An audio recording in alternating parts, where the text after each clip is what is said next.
விஜய் அவர்கள் கண்டனம் தெரிவித்திருக்காங்க. புசி ஆனந்த் மீது வழக்கு போடப்பட்டிருக்கு. என்ன நடந்தது டீட்டெயிலாக பேச போகிறோம். தொடர்ந்து 234 தொகுதியிலும் விஜய் அவர்கள் பிரச்சாரம் செய்ய போறாங்க அப்படிங்கிற செய்தி வந்த உடனே அடுத்தடுத்து தமிழக வெற்றி கழக நிர்வாகிகள் மீது வழக்குகள் போடப்பட்டு கொண்டே இருந்தது. இது தமிழக வெற்றி கழக நிர்வாகிகளுக்கு பெரும் அதிர்ச்சியா இருந்தது. இப்போ புசி ஆனந்த் மீது வழக்கு போடப்பட்டிருக்கு. ஸோ எதுக்காக வழக்கு போடப்பட்டிருக்கு, இதுக்கான காரணம் என்ன அப்படிங்கிற விஷயத்தை பற்றி பேச போகிறோம். விஜய் அவர்களும் இதுக்கு கண்டனம் தெரிவித்திருக்காங்க.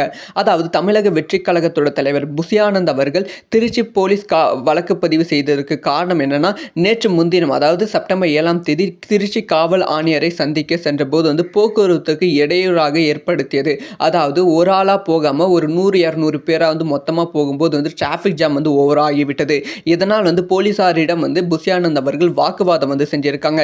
இந்த வாக்குவாதம் முடிவில் புசி ஆனந்த் மீது இப்போ வழக்கும் பதிவு செய்யப்பட்டிருக்கு. இந்த வழக்கு பதிவு செய்ததுக்கு விஜய் அவர்கள் கண்டனம் தெரிவித்திருக்காங்க. ஸோ எதுக்காக நாங்கள் பிரச்சாரத்துக்கு அனுமதி தான் கேட்டோம், அதுக்கே வழக்கு பதிவு செய்கிறீர்களா அப்படின்னு சொல்லி தமிழக வெற்றி கழக நிர்வாகிகளும் புசி ஆனந்த் மீது வழக்கு பதிவு செய்த காவல் அதிகாரிகள் மீது உச்சக்கட்ட கோபத்தில் இருக்காங்க. அங்கே பெரிய வாக்குவாதமே நடந்து கொண்டு இருக்கு. இதெல்லாமே கடந்து புசி ஆனந்த் அவர்கள் திருச்சியில் பரப்புரைக்கு அனுமதி வாங்கிவிட்டார்கள். இதுக்கப்புறமா விஜய் அவர்கள் இதெல்லாம் எப்படி ஹேண்டில் பண்ண போறாங்க அப்படிங்கிற விஷயத்தை வெயிட் பண்ணி தான் பார்க்கணும். இந்த ஒரு விஷயத்தை பற்றி உங்களோட ஒப்பீனியனை மறக்காம கமெண்ட்ல லீவ் பண்ண